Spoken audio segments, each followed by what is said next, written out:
minus 196 degrees Celsius. Nothing happens to bodies as cold as that. Nothing changes for hundreds of years, thousands of years maybe. That's what's going to happen to Al. He's going to stay there for 100 years, 200 years maybe. Then one day a doctor can wake him up and cure him. That's what our company does, you know. Your company? I said. What do you mean? I'm sorry. Didn't Al tell you? Dan Future said. He was in the room too now, with his hand on my back. He gave me a business card. It said, Escape from Death, the Cryonics Company, Dan and Linda Future. I don't understand, I said. What's cryonics? It's the science of freezing people, he said. That's what we do. We help people like your brother to stay alive for hundreds of years. Then, when the doctors can cure them, they wake up. And we look after their money and houses, too. You do what? I said. Suddenly, I was very, very angry. You look after their money and houses? Yes, he smiled, and his beautiful teeth looked blue in the strange light from the freezer. He took a piece of paper out of his pocket. It's all here, Ellen. Your brother wrote his name on this paper. It says that we must keep him here, frozen, in this room for 200 years. By then, there will be a cure for AIDS. For now, we will look after his money and his house. And when we are dead, our company will go on looking after them. Then they will be ready for him when he comes back to life. But you killed him! I screamed. My anger was terrible. And now you're stealing his money, too, and his house. It belongs to me, not you. Dan Future laughed. No, my dear. You don't understand. The money and the house don't belong to us or to you. They belong to your brother, Al. He isn't dead. He's just frozen. And he's going to stay frozen for 200 years. He laughed again, and his young wife began to laugh too. I turned and walked out of the house.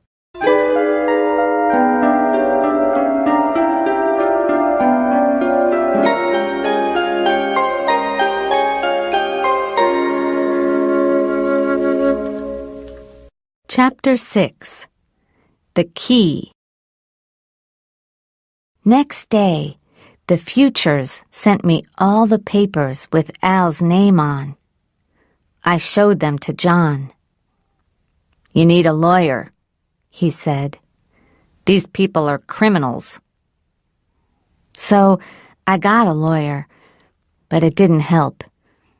You need money for a good lawyer, and I had nothing. I went to the nearest lawyer's office, but the lawyer was unfriendly and unhelpful.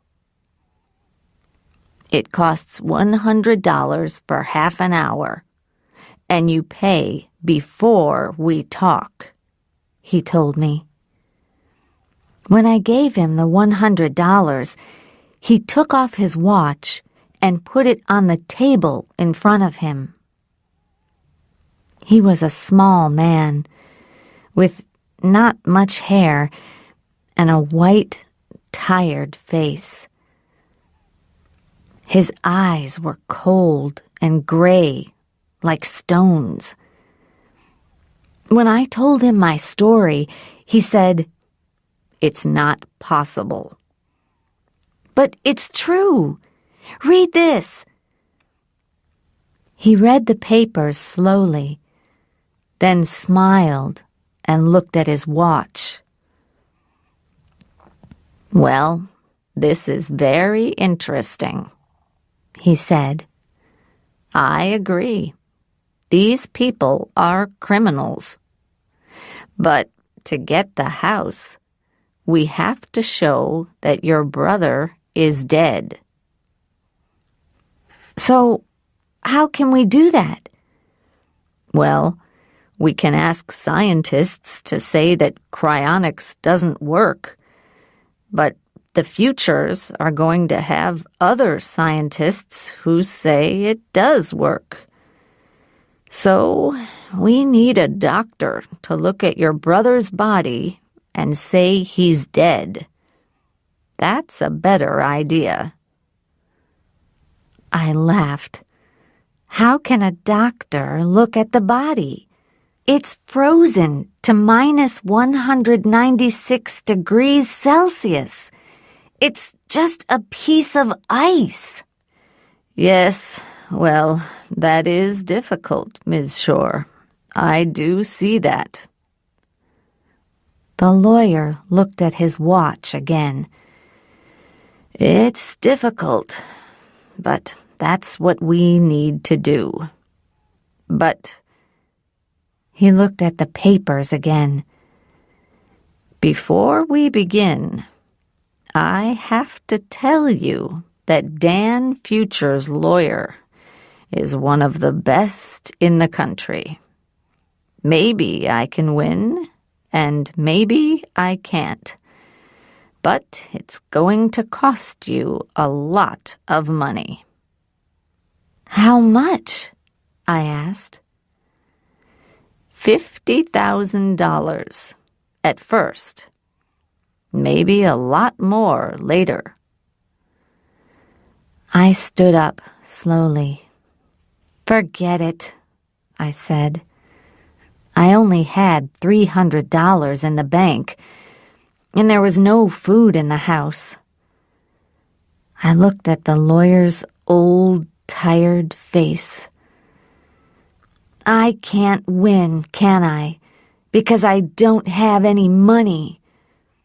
The Futures are stealing that house from me, and I can't do anything about it." I ran out of the office. For a week, I was angry every day, all day. I shouted at people at work. I shouted at the kids. John got drunk, so I dropped a plate of eggs, spaghetti, and hamburgers on his head. He hit me and went to stay with one of his girlfriends. I wasn't sorry. He was stupid and lazy, like all men. Twice I drove past Al's house and saw the black car outside. That house belongs to me, I thought. Those people stole it from me, and I can do nothing. Nothing? One night, I had a dream. In my dream, I saw Al's frozen body with a key in his mouth. The key was warm, and the ice on Al's frozen head changed to water. Then the key moved and warmed Al's body, too. Al opened his mouth, screamed, and died. At 2 o'clock, I woke up. It was very quiet. There was moonlight in the room, and no cars were moving on the road outside. I began to think about my dream. The key!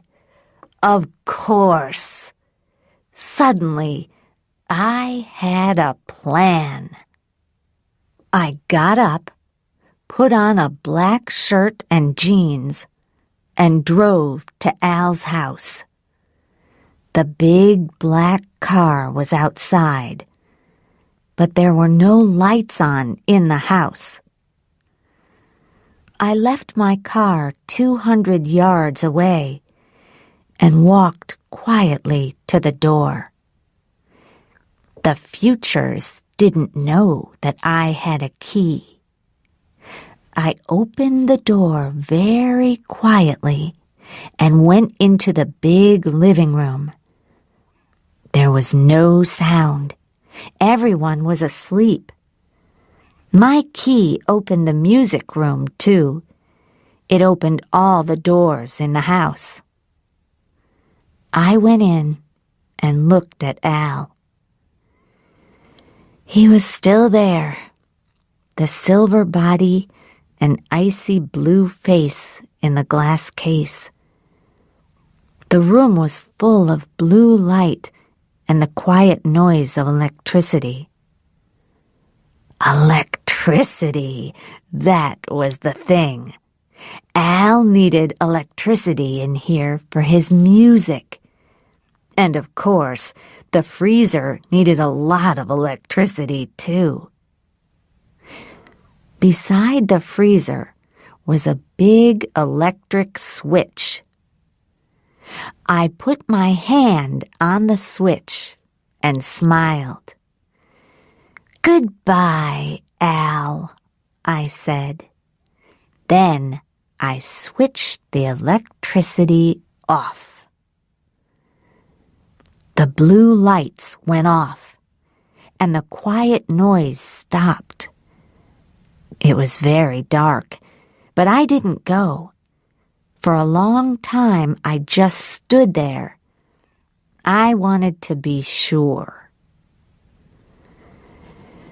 After about 20 minutes, the sound began. Noises from inside the freezer. I switched on my flashlight and looked at it. The freezer was full of gas, like a cloud. The gas came from the ice. It made small noises. I waited another 10 minutes until I was sure. There was more gas, more small noises. The freezer was getting warmer. Very quietly, I went upstairs and out of the front door. I smiled. "Al," I thought, "you are really dying now. And when you are dead, all this is going to belong to me. And the Futures can drive away in their stupid car." Happily, I touched the big black car with my hand. And that was my big mistake. Because beep, beep, beep, the car had an alarm, and it made a very loud noise. It also turned the car's lights on. On, off, on, off, on, off. Quickly, I began to run to my car, 200 yards away. But a police car came round the corner and saw me. 2 policemen got out, took hold of my arms, and pushed me into their car. "Okay, what's all this?" one man said. "Black clothes, 3 in the morning, car alarm. I think we've got a car thief, Pete. Yeah. The other man touched my face with his hand. A young woman, too. Okay, let's take her to the station.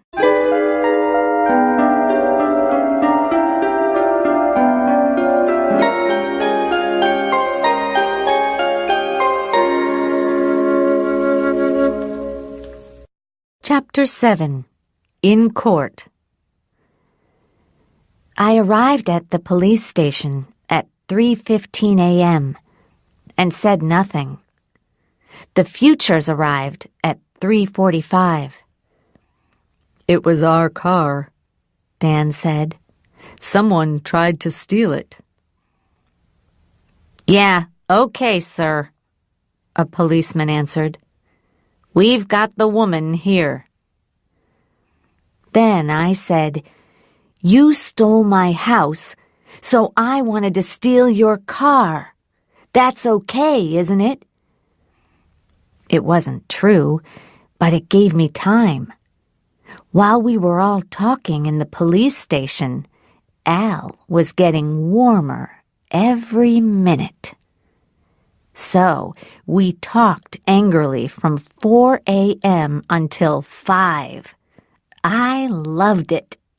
Then the Futures had to write their story on 3 pieces of paper for the police.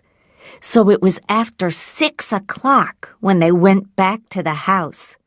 And I was happy because I knew they were too late. By now, I thought, Al won't be frozen. He'll just be dead. Of course, they found out. At 8 o'clock, the Futures came back, and there was a lot of trouble. Al's dead, they shouted. You killed him. You switched off the freezer and killed your brother. I laughed. Of course I didn't, I said. He was dead already. I just saved you some electricity. That's why I'm here in court today. The police called me a murderer, and all the newspapers wrote about me. And so, of course, now I have not 1, but 2 really good lawyers. The lawyers are free because I have no money, but I am famous, and they want to be on TV. And because of my expensive lawyers, the police and the Futures look really stupid. Al Shore was dead, my lawyers say again and again. He was already dying of AIDS, and then he took a dangerous sleeping drug. Either he took the drug himself, or the Futures gave it to him. And then the Futures put him in a freezer and froze his body to minus 196 degrees Celsius. Nobody can stay alive when they're just a piece of ice. So the Futures are the murderers, not his sister Ellen. When she switched off the freezer, he was already dead. How can anybody kill a dead man? Every day, people write about this in the newspapers and talk about it on TV. Most people think I'm right and the Futures are wrong. Last week, a newspaper tried to give me $100,000 for my story. But my lawyers told me to wait. And this week, another newspaper tried to give me $200,000. This is the last week of the trial. Soon, I'm going to be free. Free. And rich, too. At last. Today, My lawyers asked me questions in court, and I told my story. Then they sat down, and the police lawyer stood up. The police lawyer is a young woman with short, dark hair. She talks very quickly in a hard, strong voice. She is clever, I know, but it doesn't matter now. She found only one doctor who thinks that cryonics is possible. We found 4 very famous doctors who don't. They say that Al was dead before I switched the freezer off, either because of the sleeping drug or because of the cold. So how could I kill a dead man? Ms. Shore, did you love your brother? She asks. I laugh. No, not really. Oh, why not? There is a small smile on her face. I tell the court the story of our family. How our parents gave Al everything and me nothing. How Al gave me nothing, only our parents' old house. How I cleaned his house for him and cooked at parties. How I helped him when he was sick, but he gave me nothing. My lawyers look unhappy, but it doesn't matter. Nothing matters now. Next week, I'm going to be free. Your brother was very sick. He had AIDS. Did you know that? I know now because Dan Future told me after Al was dead. I didn't know before. I see. But you knew that your brother was sick, and you bought medicine for him, didn't you? Yes, I did. Why didn't he go to a doctor? Because I'm a nurse and his sister. He trusted me. That's right. He trusted you, his sister. The lawyer looks at me. For a long minute, she is silent. I begin to feel cold and afraid. She takes a police bag from under her table, opens it, and slowly takes out a syringe. She holds it up in front of my face. Look at this, Ms. Shore. Have you seen it before? I don't know. Maybe. Maybe, you say. But it has your fingerprints on it, Ms. Shore. It came from the hospital, and we found it by your brother's bed with 2 other syringes. You stole them from the hospital and gave them to your brother, didn't you? There is a long silence. In a very small voice, I say, "All right, maybe I did." Why did you steal them? Why? To help Al, of course. To help him to play good music. He wanted clean drugs. I tell her what Al said to me. Clean drugs, you say. Do you know what was in this syringe, Ms. Shore? Clean, safe drugs. Oh, no, Ms. Shore. These drugs weren't clean or safe. These syringes also had bacteria in them. very dangerous bacteria. Bacteria that can kill a strong, healthy person. Bacteria that will kill a person with AIDS very quickly.